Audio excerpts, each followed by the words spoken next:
Titanic ship గురించి ప్రత్యేకంగా introduction అవసరం లేదు. మూవీస్ లో చాలా న్యూస్ అండ్ ఆర్టికల్స్ లో దీని గురించి వినే ఉంటాం. ఆర్ఎంఎస్ టైటానిక్ షిప్ 1912 ఏప్రిల్ 10 రోజు ఇంగ్లాండ్ లోని సౌతాంప్టన్ నుండి యుఎస్ లోని న్యూయార్క్ సిటీకి బయలుదేరింది. ఈ మార్గం అంతా నార్త్ అట్లాంటిక్ ఓషియన్ లోనే ఉంది. టైటానిక్ ఒక భారీ ఐస్బర్గ్ ని ఢీకొట్టడం వల్ల మునిగిపోయింది. అయితే ఇది ప్రధాన కారణం అయ్యుండొచ్చు, కానీ వాళ్ళు చేసిన మిస్టేక్స్ అండ్ తీసుకున్న బ్యాడ్ డిసిజన్స్ గురించి ఎవరికి తెలియకపోవచ్చు. టైటానిక్ ప్రమాదం వల్ల సుమారు 1500 ప్రజలు ప్రాణాలు వదిలారు. అసలు వాళ్ళు చేసిన మిస్టేక్స్ అండ్ తీసుకున్న బ్యాడ్ డిసిజన్స్ ఏంటో ఇప్పుడు చూద్దాం. ఒక షిప్ కి ఏదైనా ప్రమాదం జరిగితే తప్పించుకోవడానికి లైఫ్ బోట్స్ తప్పనిసరి ఉండాలి. టైటానిక్ షిప్ సాధారణంగా 48 లైఫ్ బోట్స్ ని క్యారీ చేయగలదు. ఇది దాని కెపాసిటీ.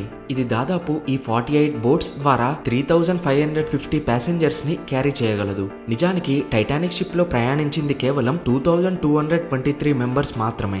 అయినా గానీ ఈ 2200 మెంబర్స్ కోసం 40 లైఫ్ బోట్స్ వరకు క్యారీ చేయాలి. కానీ టైటానిక్ షిప్ లో కేవలం 20 లైఫ్ బోట్స్ మాత్రమే ఉన్నాయి.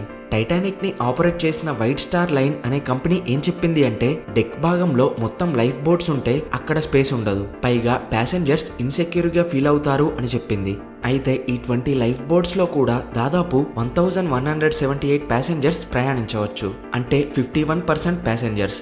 కానీ ఆ టైంలో ఎలాగైనా సర్వైవ్ అవ్వాలి అనే సిచ్యువేషన్ లో 65 మెంబర్స్ ని క్యారీ చేయగలిగే ఒక్క బోట్ లో కేవలం 28 మెంబర్స్ మాత్రమే ఎక్కడం, అలా ప్రతి బోట్ లో కెపాసిటీ కన్నా చాలా తక్కువ ప్రజలు ఎక్కడం వల్ల కేవలం 31% పీపుల్ మాత్రమే సర్వైవ్ అయ్యారు.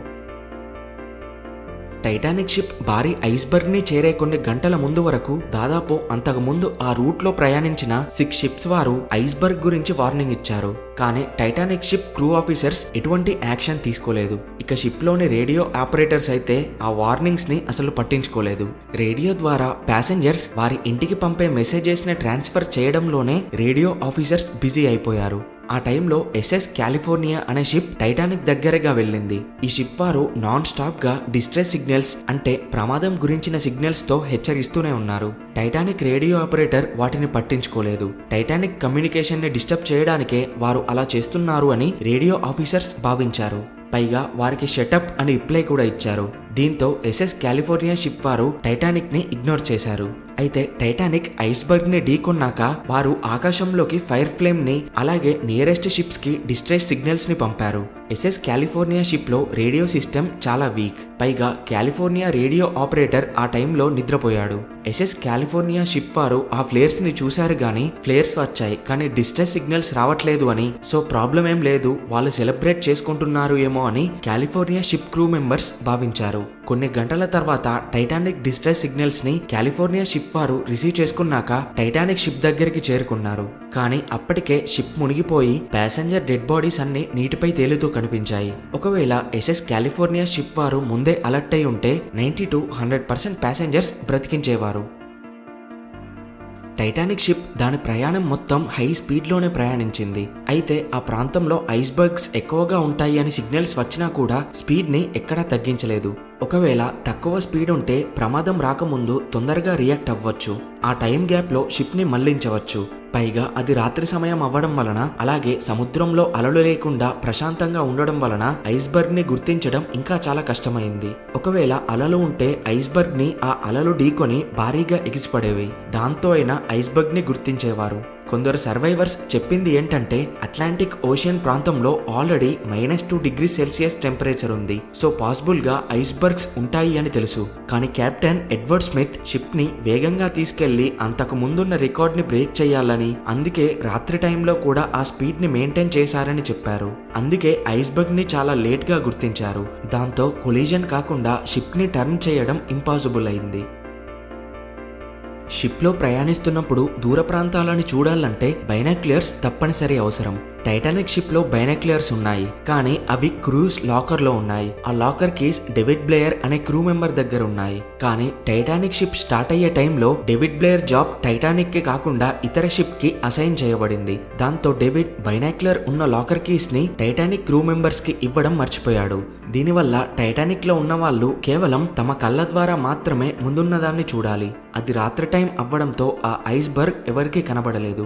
ఒకవేళ వీరి దగ్గర బైనాక్యులర్స్ ఉండి ఉంటే ఐస్బర్గ్ ని ముందుగానే గుర్తించి ప్రమాదం నుండి తప్పించుకునేవారు.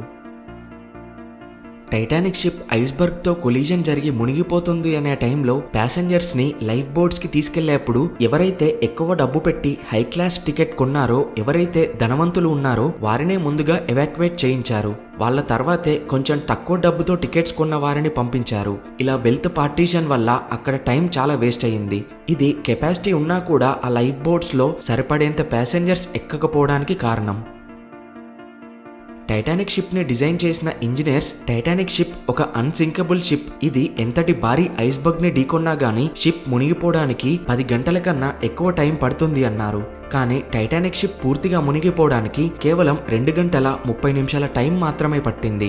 ఆ ఇంజనీర్స్ అనుకున్న విధానాలు, అనుకున్న అంచనాలు కరెక్టే అని భావించారు. షిప్ యొక్క కింది భాగం చాలా స్ట్రాంగ్ గా, పై భాగాలు కొంచెం లైట్ వెయిట్ తో ఉంటాయి.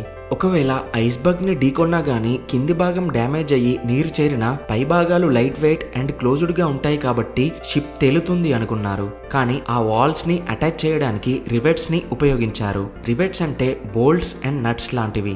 అయితే వాటర్ షిప్ లోకి చేరడం తర్వాత ఆ వాటర్ ప్రెషర్ కి స్టీల్ ప్లేట్స్ అన్ని విరిగిపోయాయి. పైగా కోల్ ఛాంబర్ చాలా డేస్ గా, అంటే టైటానిక్ షిప్ స్టార్ట్ అవ్వక ముందు నుండే అది చాలా యాక్టివ్ గా రన్ అవుతుంది.